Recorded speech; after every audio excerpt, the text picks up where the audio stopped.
Indiana Republicans now seem poised to redraw their maps next to prove their allegiance to Trump. And I've got 4 interviews. I speak with Governor J.B. Pritzker about Illinois' maps, Congressman Robert Garcia about the release of the first tranche of Epstein files, Tommy Vietor about the Trump-Newsom feud, and data-driven journalist Elliot Morris about Trump hitting a new low in his polling. I'm Brian Tyler Cohen, and you're watching No Lie.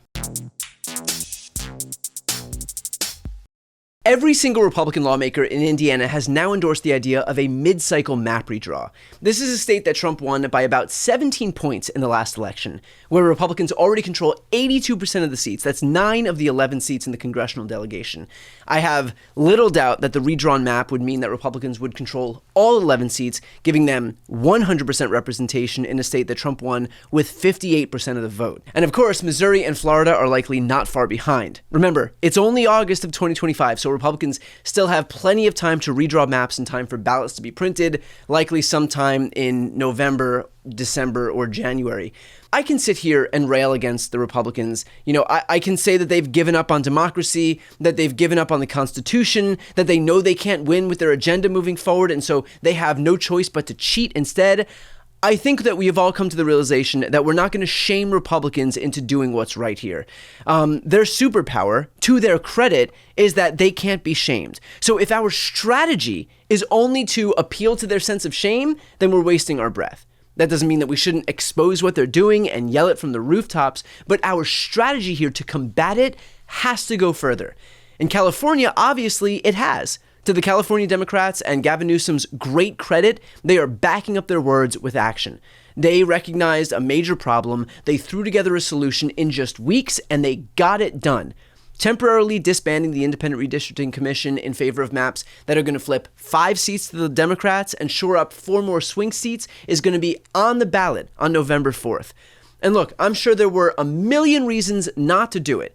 A million obstacles, a million roadblocks, but they got it done. They deserve all the credit in the world. But California alone isn't going to get it done. We need other states to step up because Republicans are a hell of a lot less discerning than Democrats. It takes barely any convincing to get Texas and Missouri and Indiana and Florida to accede to Trump's demands. So it's going to happen there. We pretend that there's still hope that we can appeal to their better angels at all of our own peril. So instead of wasting time hoping and praying, we need to move. I've made it my mission to get as many governors as possible on record on this issue. I've spoken with Illinois' J.B. Pritzker, Maryland's Wes Moore, New York's Kathy Hochul, Colorado's Jared Polis, New Jersey Governor hopeful Mikey Sherrill.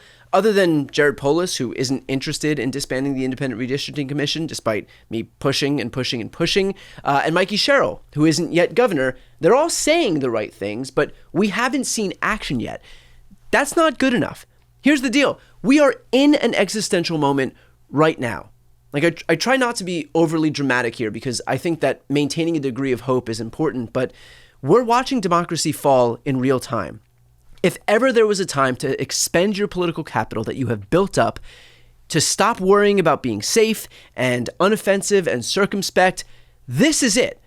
What are you building up political capital for if not to expend it at a moment like this? What could possibly be more important? Democrats are about to be shut out of the House forever. That means our agenda stops forever. It is damn near impossible to un-gerrymander maps once they've already been gerrymandered.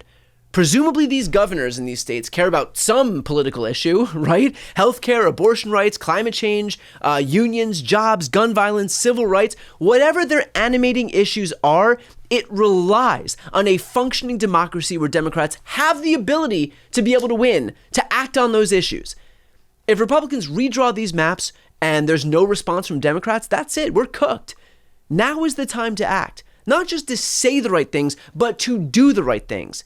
That's what you're going to be judged on. In the interview that you're about to see with J.B. Pritzker, you're going to hear him talk about the Holocaust Museum in Illinois, where visitors are asked if they're going to be collaborators or rescuers, bystanders or upstanders.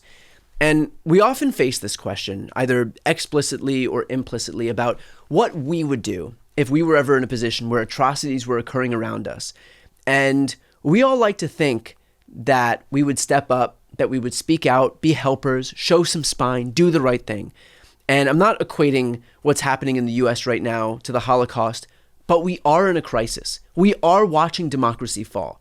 We might not see it clearly because we're in the midst of it, but we're at a pivotal moment right now in history. Today, our kids and grandkids are going to read about this moment, I can promise you.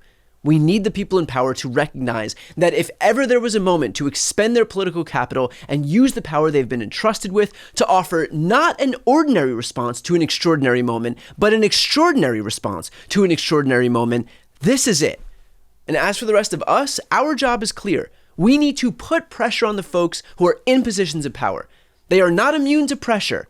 In fact, they're extraordinarily responsive to pressure. At their core, these politicians are self-interested. And so if it becomes clear that it is in their self-interest to act on behalf of the clear will of the people, then we got to make sure that it's clear. Write them, call them, tweet at them, post about them, tag them, show up, make your voice heard. Our window to fight back is closing, but it's not closed yet. And we should have every intention in the world of making sure that we don't miss our chance to actually fight back. I'm joined now by the governor of Illinois, J.B. Pritzker. Thanks so much for joining me. Great to see you, Brian. So we have some news today as it relates to these Texas Democrats who have left your state and returned to Texas. The goal of their move, as far as they've said now that their quorum break is going to be over, is to really highlight this issue for the rest of the country. And so we've seen in California how we're moving forward with this redistricting referendum that's going to happen on November 4th. Obviously, you've been very present and forward-leaning in this fight. And so what's next as far as Illinois is concerned? Well, remember that one of the purposes of the attempt to break the quorum was to give time for other states to prepare. And remember, there are two states, Democratic states, that have a real opportunity to try to counter what Texas is doing, California being the lead, New York perhaps being the other. And there are a few others, including Illinois, including Maryland and others. I think importantly, a strategy to try to push back against Texas and the entire endeavor is to try to pair up states, right? Texas and California. Does Texas really want to do this if California is simply going to negate it? Right. Does Missouri really want to do this if Maryland is really going to negate it? And so hopefully what we see is there isn't an arms race here or ratcheting up of this, but rather ratcheting down. We can always be hopeful. Right. Unfortunately, I think what we're seeing now is that we're going to have to fight the fight in California. As a Democrat and as somebody who believes that we should have independent maps drawn, you got to do that nationwide. Yeah. Can't do it state by state. And in the end, that's why we didn't get it done in Illinois, is because, doing it one-off is just unilaterally disarming. Yeah. And so what the Texas Democrats have done is given us time. And I think that's being taken advantage of now in a very positive way, because we're seeing a ratcheting up here in California, and I'm supportive of it and want to make sure that we're accomplishing what we need to. Hopefully this will stop between Texas and California and we won't go further than that.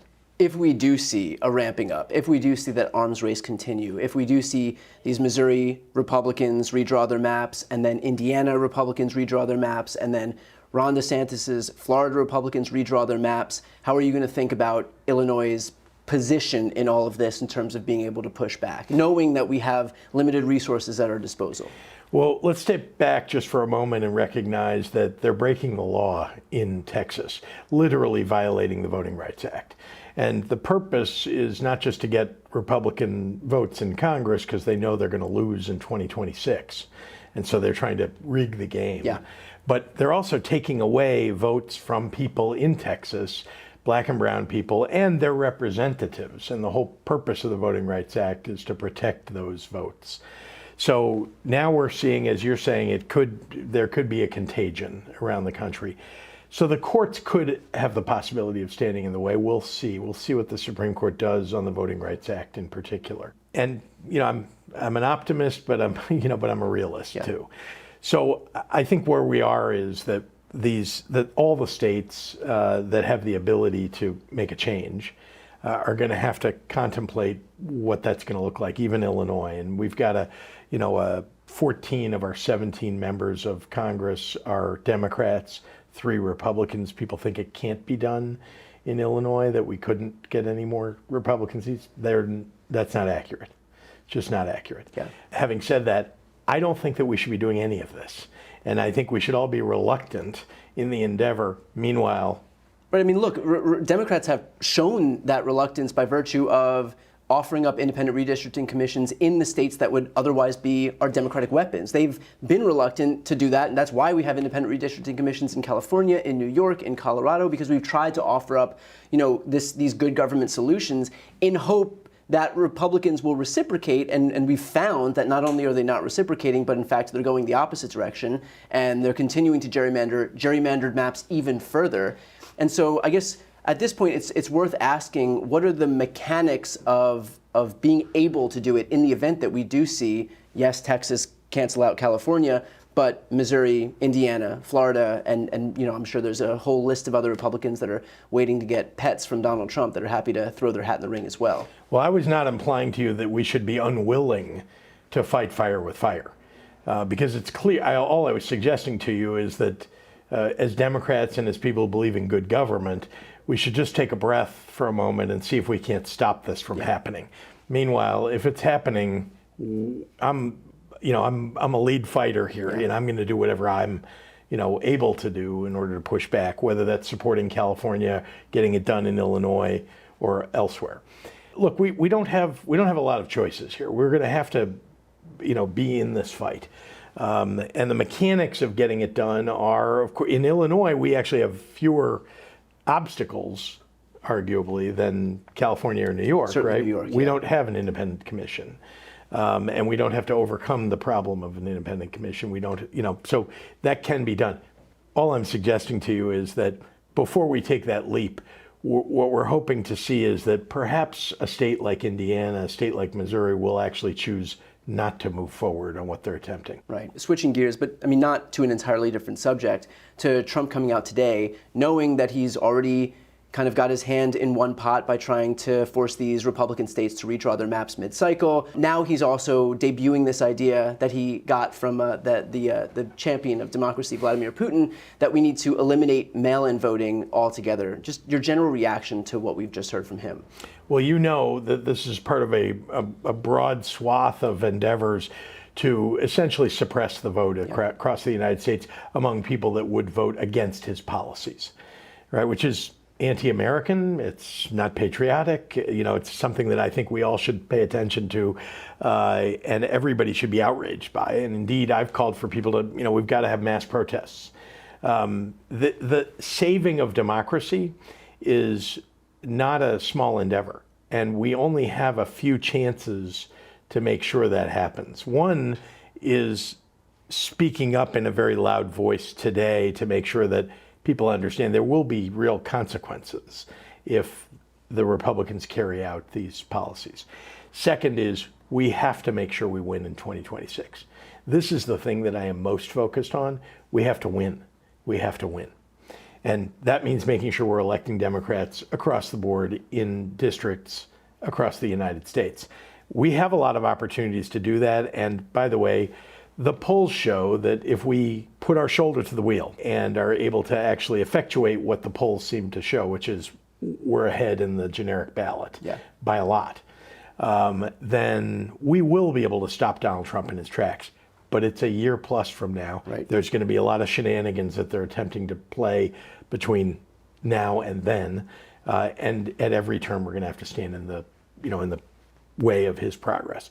As somebody who has not only come from a family that survived the pogroms and came to this country to escape the Russian Empire, which would have killed my family, and has seen the blessings of freedom, of free public education, the opportunity to succeed in this country, and in the end, for a great-grandchild to become governor of the state of Illinois.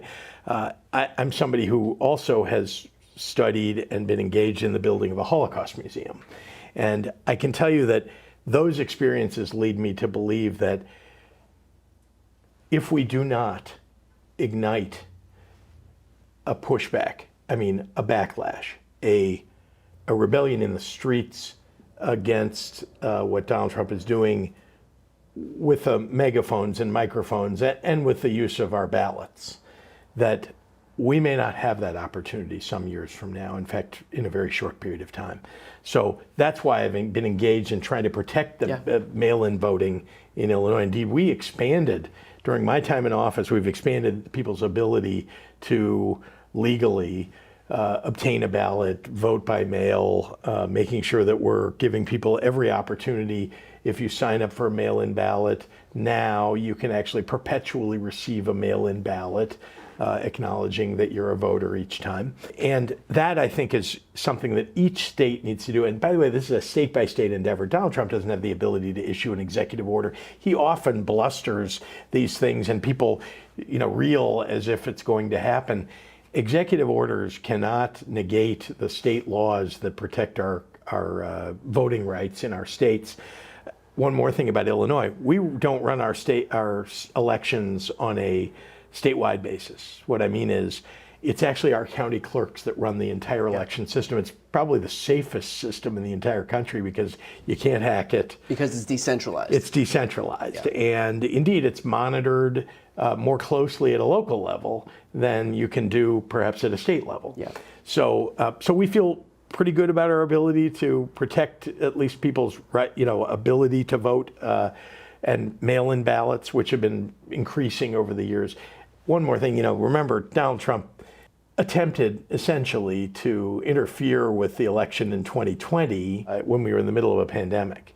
We had to create the ability for people to vote, and making sure that, that your ability to vote wasn't infringed by, a disease that he wasn't letting us suppress across the country. And so we went through all of that in 2020. I think people have come to see that more ways to vote, more opportunities to vote is better for the country. Right, better not just for Democrats, but Republicans too.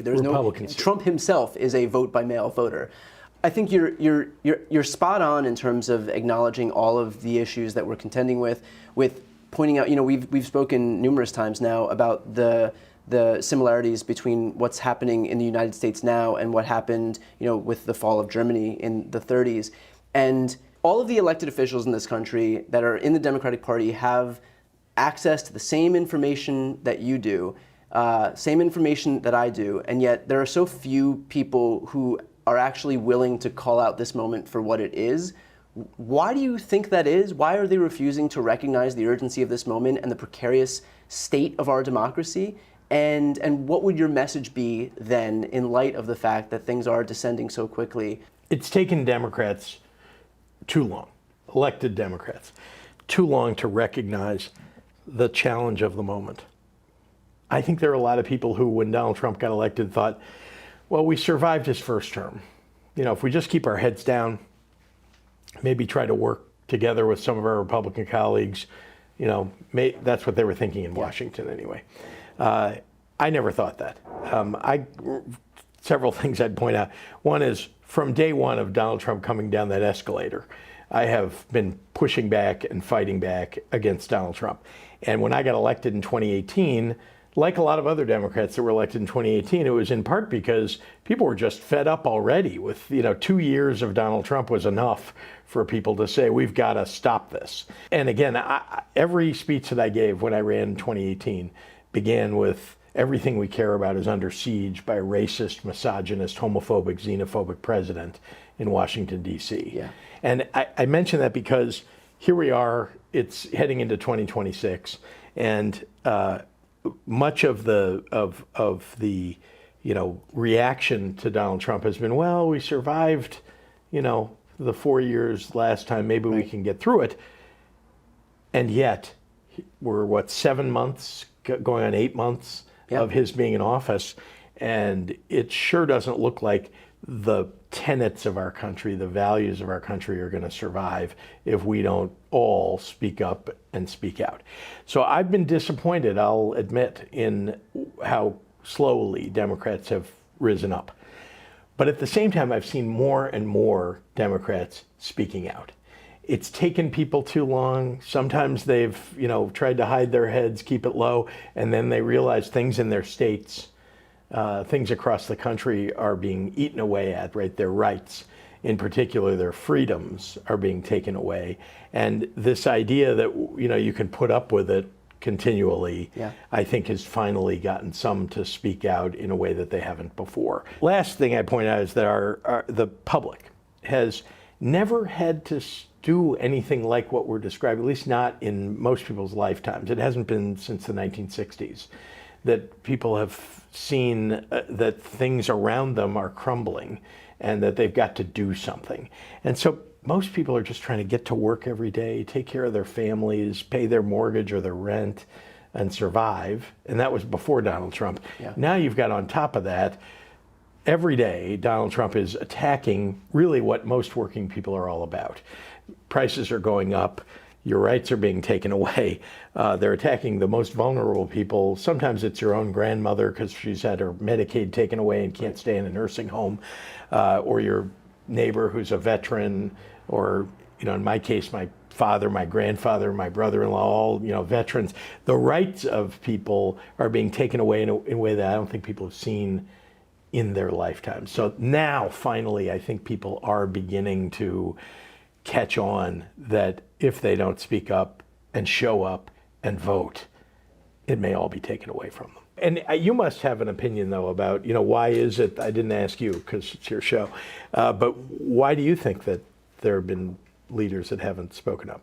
I just think, I think it's not in our nature to do that. I think it's not in our nature. Our, meaning like Democrats' nature to go really aggressive, to think about how we can be creative about, look, when Republicans wanted to squeeze seats out of Alabama and Louisiana last cycle, they knew to put forward illegal maps that were in violation of Section 2 of the Voting Rights Act, knowing that if they did it late enough, the Purcell Doctrine would kick in and you can't make changes that close to an election. And so the court won't be able to do anything. And that's exactly what happened. The court said these are unconstitutional maps, but it's too close to an election. And it's just not in our nature to figure out how to break the rules, but we have to figure out how to do what, meet them on their level. And I think it's just an asymmetry that we've been contending with. I don't know why Democrats do it, maybe in hopes of getting some reciprocation that just never arrives, this elusive reciprocation. If we just do good government things, they'll meet us halfway, and they just never do. But we, this is Charlie Brown over and over and over and over as the football keeps getting taken away. But I'm trying to create an incentive structure for them to do it, Yes. amplifying the fighters and not amplifying the people who aren't, And I do think that you're going to be judged in the end, in my view, about whether in this moment you stood up. I mean, I really think that's your public service, whatever it may be, right? You're going to be a congressman for the rest of your life or whatever it is. But you're going to be judged because we all get judged by these moments, Yeah. right? What did you do? What did you do when the Nazis came to your town? But I don't know if everybody's afraid of being called alarmist and being called it's happening. It's really actually happening. And I do my series with Mark Elias, and so I see the real intricacies of what they're doing in the courts and the way that they're undermining all of these guardrails to really keeping democracy afloat. And I don't know, maybe Democrats don't want to be seen as being alarmist, hair on fire, Rachel Maddow, blah blah blah. But you're right. I mean, this is the moment where people are going to look back and say what did you do when? And it's going to. Well, that's why I think that's the thing that I want to say in the whisper in the ear of every Democrat who's elected. Yeah. Which is literally, this is it. Do you want to be remembered for anything? Yeah. Do you want to be remembered for capitulating? We say in the Holocaust Museum that we built in Illinois, we say, particularly to kids who go through the children's exhibit, we say, are you going to be a collaborator? Are you going to be a rescuer? Are you going to be a bystander? You're going to be an upstander. Yeah. And you got to choose in your life. It's easy to think, oh, I'm going to be the upstander. Yeah. Right. Yeah. And then when the moment comes, you're tested. Yeah. I do think that we're here. And I think if we said that to everybody and asked, which one of those do you want to be? Yeah. That I think they would all say, I want to be the upstander. And that, Right. that at this point in their lives, this is the moment when you're going to get defined. Yeah. So I have a friend in Illinois who a state representative when they were voting on gay marriage in the state legislature before I was governor.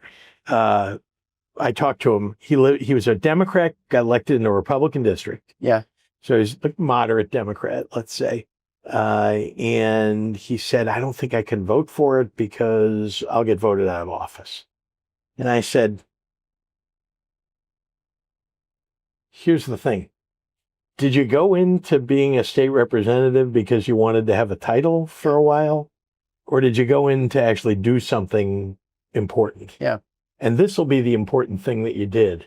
And by the way, we'll all support the hell out of you when you run for re-election. But meanwhile, right. This is what's going to define right. who you are. And if you lose, you lost because you did the right thing. That's what you'll be remembered for. And I have to say, he gave this amazing speech on the floor of the House when he voted for gay marriage. Yeah. And it was where he conjured up the images of, great Illinoisans and Martin Luther King too. And, talked about, that indeed he felt like this was the right thing to do. And he knew that people in his district wouldn't like it, but that they needed to understand that we're the party of civil rights, that we need to stand up for these folks. And he won re-election. Yeah. And I do think this is what defines you as a public servant. So anyway, you're helping people, I think, find their inner strength. Well, thanks. I appreciate that. Thanks for doing it. And thanks for fighting. I'm joined now by the ranking member of the House Oversight Committee, Robert Garcia. Congressman, today is the day that we have been waiting for quite a long time. It is the deadline. Well, the deadline was a couple of days ago, but this is the day that the Justice Department has returned the first tranche of files in the Epstein file. So first and foremost, top line, in your preliminary overview of what you've gotten, what should we know about the files that you've received? Yeah, what we have so far essentially is 33,000 pages of the Epstein files. Of course, we would not even have this had Democrats not forced that vote from Republicans. They've never wanted to release this. Our team right now, we've got an incredible team at Oversight, is going through all 33,000 pages. So it's going to take some time and a few days to kind of digest everything that's in there. What's really important for folks to know is, of course, is that they're releasing this in batches. So we don't know what the total number of pages DOJ actually has, but you can rest assured that they are certainly going to try to manipulate what they release, when they release it, and how they choose to present it to us. And so all of that is going to come out in the days and weeks ahead. But we're glad we have this first batch. And our intention is to ensure that we get as much of the information while protecting the victims that are in these documents to the American public. In the beginning stages of what you've seen from these documents, is there anything that stands out to you? Right now, so far what we've seen is a lot of information that is in the public sphere already. And so they've put out a lot of information that the public might already know, court transcripts, other types of transcripts that have been maybe reported previously. There is some new information in there that we are reviewing right now. But we also have to be very careful that we are, of course, protecting the victims, the girls, the women that were trafficked. And so we're being very careful about that. We do hope that in the days ahead, we'll be able to get that information out to the public, because we know that at the end of the day, James Comer and Donald Trump did not want these documents released. So getting them out there is going to be very important. Is there anything you've seen with regard to redactions that's caught the eye of the team that's scrubbing through all these files right now? Nothing yet, because most of what we have seen so far is information that is already publicly available. And so that does not to say that what we have isn't going to cause some concern. It's so early. We just got the files a few hours ago.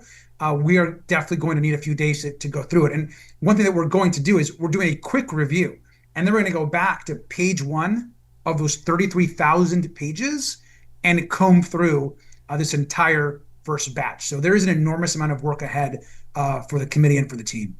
I want to read, and I'm going to put it right up here on this screen, an excerpt from a conversation between Todd Blanche and Ghislaine Maxwell. She said, "I never witnessed the president in any appropriate setting in any way. The president was never inappropriate with anybody. In the times that I was with him, he was a gentleman in all respects."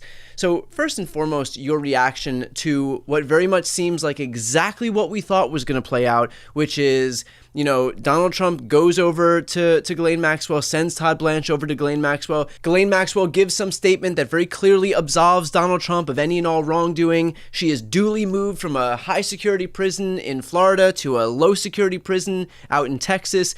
And lo and behold, this is very much in line with the statement that we just got right here. Of course. I mean, look, let's be very clear. Ghislaine Maxwell is a convicted sex trafficker and a liar. She cannot be trusted. This is someone that trafficked young girls and women and essentially sent them to be traumatized, raped, and abused by powerful men and Jeffrey Epstein. And so nothing this woman says should be taken seriously by those of us that are trying to get to the truth. And I think it's also important that Todd Blanche was Donald Trump's personal lawyer before he became deputy AG. And so his arranging of this deposition, them moving her to a less secure facility, we're not going to be tricked by this. There's clearly an agenda here, but we have to keep reminding the public who this woman is. She is a monster. She is someone that caused enormous harm. And so her view of Donald Trump should not impact ours at all. The other thing that she says in these released interviews that is bizarre and troubling is she takes essentially no responsibility for actually the abuse and trafficking of young women. She basically says, "Oh, well, I didn't do anything. Yeah. I actually wasn't involved in any of the trafficking." That's a lie. We have victims. We have witnesses. We have women that have come forward that have told their stories about Ghislaine Maxwell personally, essentially taking them, abusing them, trafficking them, and in some cases doing the abuse herself. And so that is who this person is, and who the Trump Department of Justice is now somehow lionizing and moving to a better facility. And that's what I want to dig into here, this idea that Donald Trump swept into office and surrounded himself with people for whom accountability for those responsible for committing these heinous crimes was paramount. And now, far from getting that accountability, they are in fact entrenching the very system, helping the very people who are responsible for perpetuating and committing these crimes. And so in light of what we're seeing right now play out in real time, in slow motion basically, what's your message to Trump's audience, who basically were the victims of this campaign, this disinformation campaign put forward expressly to manipulate these people for their votes with no intention of following through? Look, if you supported Donald Trump, you were betrayed. And even if this was a topic that was of interest, or you followed the Epstein case, he has lied and betrayed his supporters and the American public. And for all those folks where this was important, I mean, I've heard from some of them. They were told time and time again by Donald Trump, by Kash Patel, by his entire crew of his entire MAGA supporters, the cabinet, all those folks. They said they were going to release the full files. Pam Bondi, the AG, said the files were on her desk. Yeah. If they're on your desk, release the files to the public.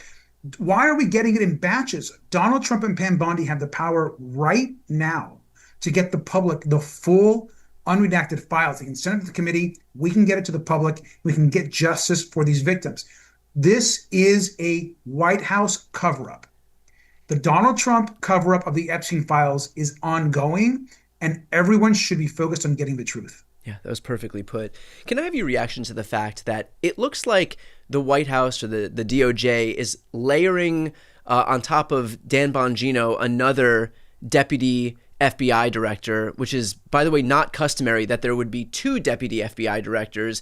This comes in light of some other reporting that suggests that Dan Bongino is unhappy with the way that this White House has comported itself as it relates to the Epstein files. I wonder why. And so just your general reaction to the unorthodox nature of layering the deputy FBI director, and just beyond that, the broader response to what we've seen from Dan Bongino, who's one of those people I was speaking about, came into office, into this position promising one thing, and now is involved in the very cover-up that kind of flies in the face of exactly what he promised. I mean, reports that we're hearing is, of course, that Dan Bongino is very unhappy as it relates to uh, what's happening, right? Look, first of all, he was, as we know, coming into this already a conspiracy theorist. He's someone that already was saying a bunch of crazy things, but he was really focused on the Epstein files. He was one of the main advocates. And so when he got put there in place, we all thought, okay, this is a strange, unqualified pick.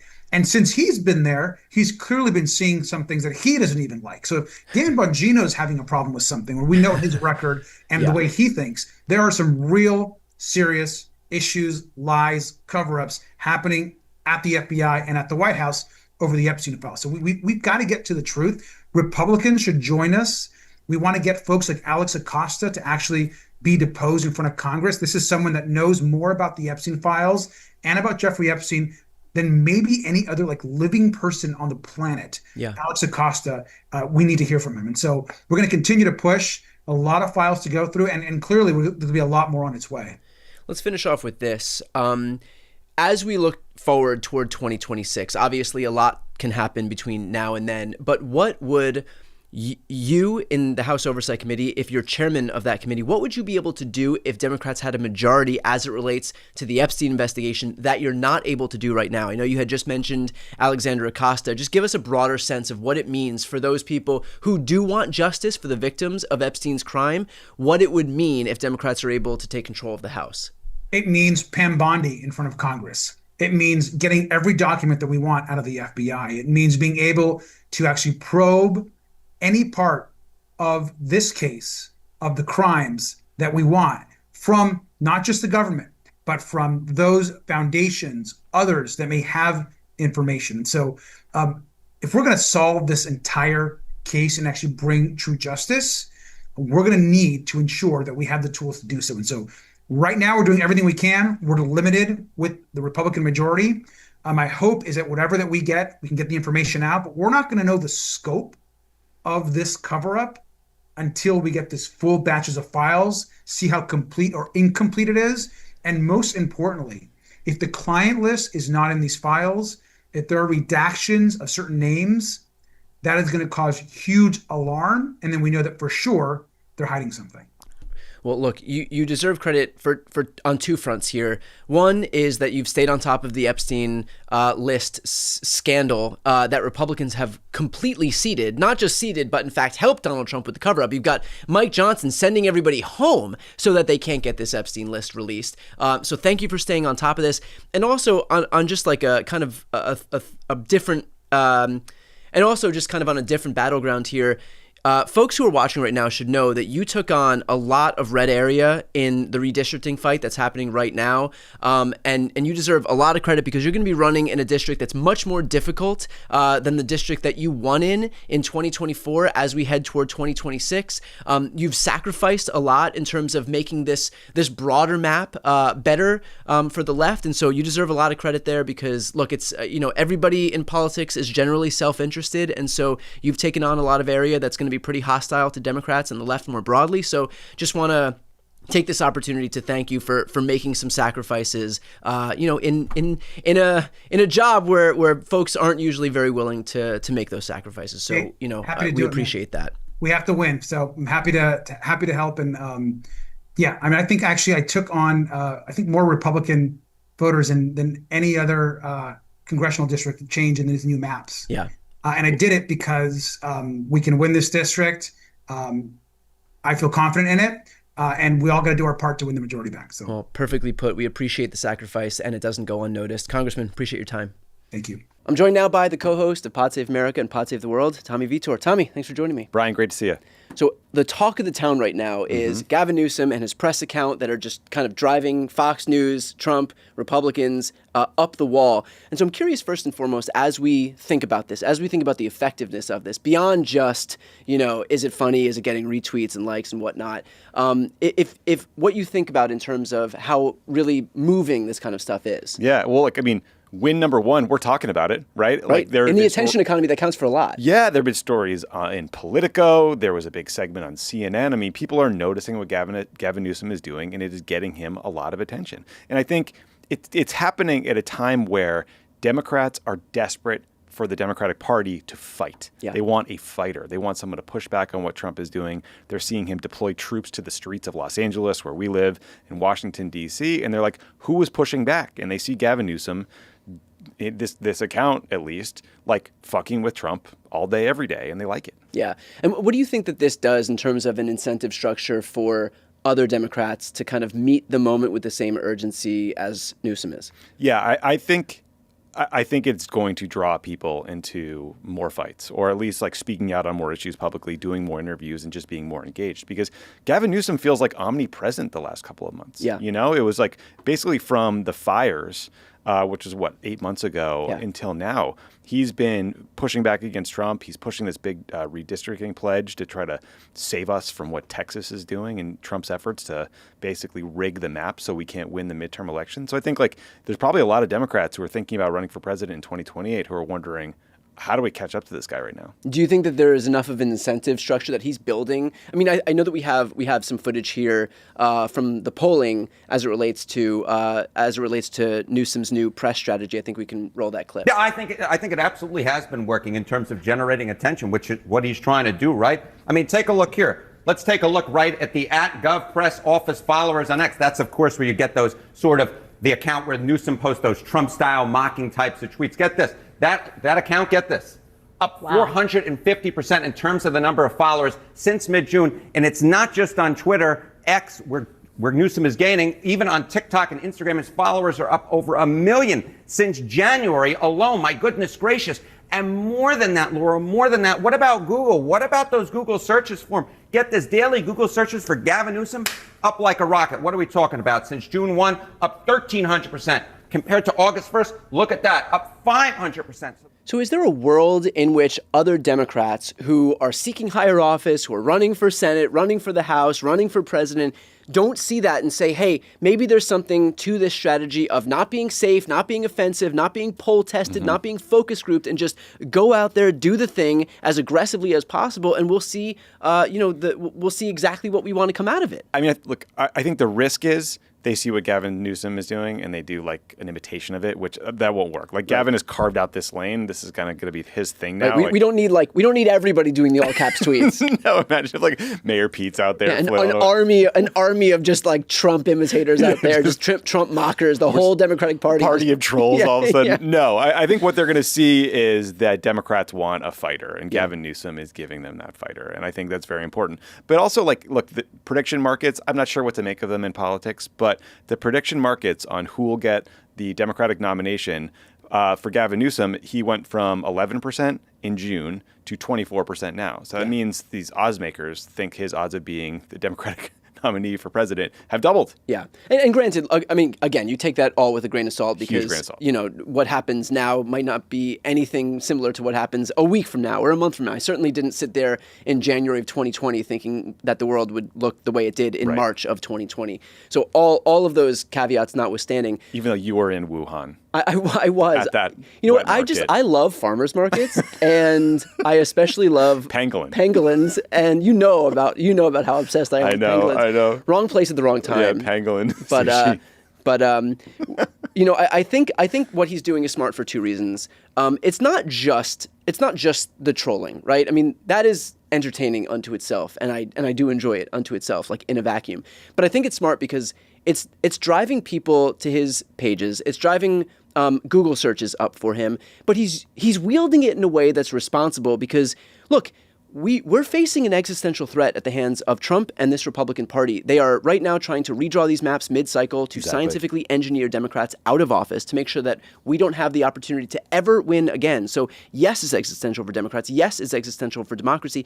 He's out there making that case, and in large part, one of the only ones making that case. I mean, there are a few others who are doing it forcefully. I mean, Beto has been doing it really forcefully. James Tallarico has been doing it really forcefully. J.B. Pritzker has been really good as well. But there are not that many people talking about the threats that we're contending with right now in the same way that he is. Certainly who aren't taking the action that he is, which counts for a hell of a lot more. But so I think that he deserves credit not just for figuring out a way to break through in this attention economy, which already is an accomplishment unto itself, but once he's got those eyeballs on him, he's wielding that attention in a responsible way. Exactly. Yeah, he's not just trolling for the sake of trolling. he's growing his accounts and getting tons of people to Google him at a time when he's about to embark on this campaign to get California to change the way we do redistricting, and to do so in a temporary manner to fight back against a huge threat from Trump. So I think you're right. It's trolling with a purpose, and I think it's been very valuable. And I think what's most telling here is the extent to which Republicans don't know how to handle it. I mean, Fox News is freaking out. Yeah. Let's throw to the clip of one Fox News host trying to navigate his way through attacking Gavin Newsom while at the same time ignoring the fact that what Gavin Newsom is doing is imitating Donald Trump. Gavin Newsom, meantime, posting this on X, Liz, using all capitals, of course, trying to mock Trump, use Trump style. He's been doing this for a while now. He says, quoting, Trump just fled the podium with Putin. No questions, nothing. Total low energy. The man looked like he'd just eaten 3 buckets of KFC with Vlad. Admit it, Donnie J. You're terrified because this was the worst week of your life because of me, Gavin C. Newsom. I think he's trying to be funny. I don't know what he's trying to do, but it comes across as childish. And you're the governor of the biggest state in the union. What are you doing? Tommy, your reaction to Fox News simply not understanding what it is that Gavin Newsom is trying to accomplish here. We're not very self-aware over at Fox News, are we? I didn't catch until just now he looks like he's eating 3 buckets of KFC with Vlad. Yeah. Such a random swerve. It's called the weave, Tommy. It's called the weave. Yeah, it's great. I mean, look, Fox has, how many times has Fox played like an hour-long, just incoherent phone interview with Donald Trump where, if you read the transcript, it would look just like one of those Gavin Newsom. Yeah, and they're like, you know what? Beautifully put by the President of the United States. We've got a new tone here. He's really just fitting into the job more and more on a daily basis. And it's not just Fox that's getting mad. I mean, a bunch of White House spokespeople are like crashing out and lashing back and attacking Gavin Newsom. But when they do that, they just give him more attention. And that's not just like attention in terms of there's a back and forth and people like us notice it and read it. It's algorithmic attention, right? Yeah. Like when you are fighting with Gavin, when you're responding to him, when you're retweeting him or yelling at him on Twitter, you are making it so that more people see the things he is tweeting out. Well, you know the rule. It's you quote tweet your friends and you screenshot your enemies. Exactly. And these people don't know that because they're so butthurt over what Gavin Newsom is doing.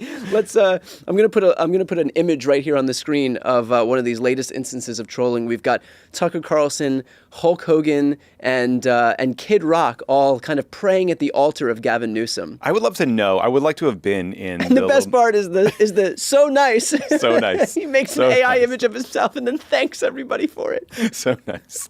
I would love to have been in the conversation where they decided which 3 individuals to put behind Gavin. Yeah. I think it was an inspired collection. Yeah, I mean, divinely inspired, one might say. Yeah, Hulk. As it relates to Hulk. R.I.P. Well, look, we're going to take this moment right now to point out the fact that Pod Save America's YouTube channel, as of this recording right now, is just shy, a few thousand shy of 1 million subscribers. These guys at Pod Save America are in large part why I do what I do. They are and always have been a huge part of my media diet. And so everybody who's watching, if you are not yet subscribed to Pod Save America's YouTube channel, go ahead and hit the subscribe button. It doesn't cost anything to do so. It's a great way to support not just their work, which is invaluable, but the independent media ecosystem, the progressive media ecosystem more broadly. Let's make sure that when people come onto YouTube to find news, that they're not automatically sorted into right-wing accounts, that they don't fall into these right-wing rabbit holes right away. So let's elevate the voices of people who are doing good work, and it does not get any better than my friends over at Pod Save America. So again, hit the subscribe button and make sure to support these guys who are doing the hard work every single day. Thanks, Brian. And also, if you're watching this and you're not subscribed to Brian's channel, please do, because I believe the fastest growing YouTube channel in the last quarter was Benny Johnson from TPUSA. I think he had like 2.2 million new subscribers in just those 3 months, which one suggests that they are buying subscribers somehow. Yes. And 2, though, like that is bad because when people search for normies, search for news on YouTube, they find that crap. Yeah. Because the algorithm will promote big channels and big accounts like that. And we got to push back. That's exactly right. So for anybody watching, if you're not yet subscribed to both channels, I'm going to put the links right here on the screen. Tommy, appreciate your time. Great to see you, bud. I'm joined now by data-driven journalist, writer of the Strength in Numbers newsletter, Elliot Morris. Elliot, thanks for joining me.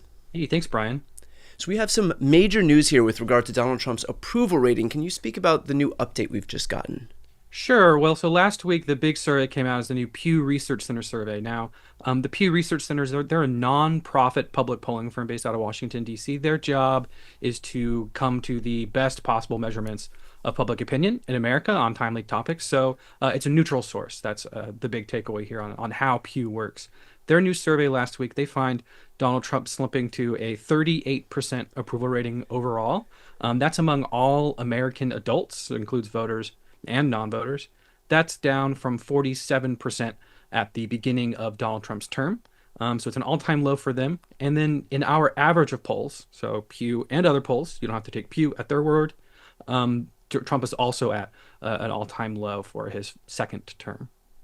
What about with young people? Because I know that was a particular focus of this poll where the results weren't exactly in line with the rest of the results. Yeah, so young people, they were a big story of the 2024 election. You'll remember young people, those are voters under 30. They supported Joe Biden by nearly 30 points in the 2020 election. By 2024, they had moved about 20 points towards Republicans. They barely supported Kamala Harris in that election.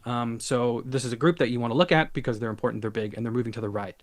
So among the young people who supported Donald Trump, Pew finds that just 69% of them support of the job that Trump is doing as president today. So you might say Trump has lost 30% of the young voters that voted for him. These are Trump supporting young people. Only a little less than 3/4 of them still are on his side. So does it seem like these folks who moved, these cohorts, these demographic groups that moved toward Donald Trump in 2024, it would suggest then that these are not necessarily tried and true Republicans, that it's that their support for him may seemingly have just been temporary, and that they're not necessarily Republican voters who are going to vote for Republicans in the future, certainly not if they disapprove of the job that he and his party are doing. Yeah, so a lot of the Trump voters, I might say, that were young people in 2024, but were Biden voters in 2020, they're not Republicans. They might vote for Republicans, but they don't identify as strong Republicans. They might not be firmly in that camp in the next election. We think that for a couple of reasons. First, on policy preferences, they're not conservative. They favor a lot of wealth distribution. In particular, they favor high taxes on wealthy people, and they are also opposed to a lot of the action in the Middle East, especially in Israel and Gaza. So that's not necessarily a conservative policy package. It's not the policy package of Donald Trump. On some of the particular issues of Trump's presidency as well, in Pew's survey, overall, Trump is underwater, and he's even more underwater with young people. So, for example, 61% oppose of the tariffs that he's putting into place. And the One Big Beautiful Bill Act, that's the Republican budget that passed last month, that's underwater by 14 points. And it's underwater with young people, too. So they're not Republicans. They're not Trumpers. I think that they voted for Donald Trump in 2024 because inflation was bad and economic mobility was really poor. That means that, hey, if inflation goes back up for Trump, they'll swing back the other direction. Well, the latest polling that I had seen on inflation was that Trump's numbers on inflation are virtually tied with Joe Biden's lowest point on inflation when he was president, numbers that were so bad that it pushed virtually the entire country, including those young people that you're talking about, over to Trump. Yeah, that's right. And we did an analysis of this on the newsletter, Strength in Numbers. So in peak inflation in Joe Biden's term, that's late 2022 to early 2023. Joe Biden had a minus 28 to minus 22. There's some noise. Approval rating among all adults. So 60% of people are saying they disapprove of how he's doing, and 30% are saying they approve. That's pretty terrible. And it makes sense why he was eventually forced out of running for re-election. So minus 22 to minus 28. And Trump is at minus 27 today. So his approval rating on the economy, on inflation and jobs is as bad as Joe Biden's was during peak inflation. And that's just to say, this is still an anchor around the president's neck, even though we've switched parties in control of the White House. How are you thinking about the broader economic numbers in terms of our sprint toward 2026 here? Yeah, well, look, it looks like inflation is resurging. There's the new producer price index numbers that came out last week. There will be new CPI numbers out soon. And they showed a resurgence in inflation, ticking up to nearly 3% at an annualized rate. For context, the the Fed, the Federal Reserve, likes to keep that around 2%. And we were getting close to 2%, and now it's going back up. So that makes sense. Like, tariffs are a tax on consumers. Businesses get charged money by the government. They have to make up that money somehow so that the business doesn't lose money. We're the ones that pay for that. So it is an inflationary policy. It looks like inflation will start heading up as more companies have to price in those tariffs and pass the costs along to consumers, or they would go out of business. And hey, for the record, like, Donald Trump keeps increasing the tariff rate. He's not turning around here in the face of rising inflation and a softening job market. We saw, 45,000 jobs were gained between May and July, which is near all-time low for a 3-month period. America lost 37,000 manufacturing jobs since April, the exact industry that Trump says he's trying to shore up. So weakening job market, increasing inflation, I imagine that's going to be a pretty big draw on Trump's approval rating. Well, I'm curious how this presents itself with Americans, because in the lead up to the 2024 election, you saw a very aligned, coordinated right-wing media ecosystem exploit the every time eggs went up by one single penny. Like, they are very good at being coordinated, echoing their messages, and making sure that they're promoting all of this stuff because it would help their political agenda. The left does not have a coordinated media ecosystem. The left is not putting hundreds of millions of dollars behind telling you that eggs have gone up two pennies, or that rent is too high, housing is too high, groceries are too high, which was the case in the 2024 election.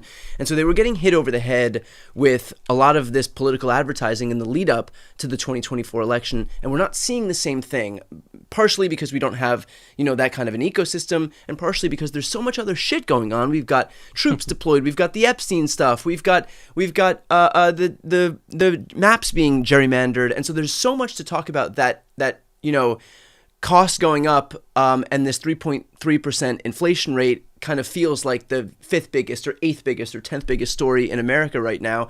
But I'm curious whether that is still presenting itself, if Americans are still feeling the effects of that inflation, even if they're not being hit over the head with it by political advertising in very much the same way that Republicans were able to do in the lead up to the previous election.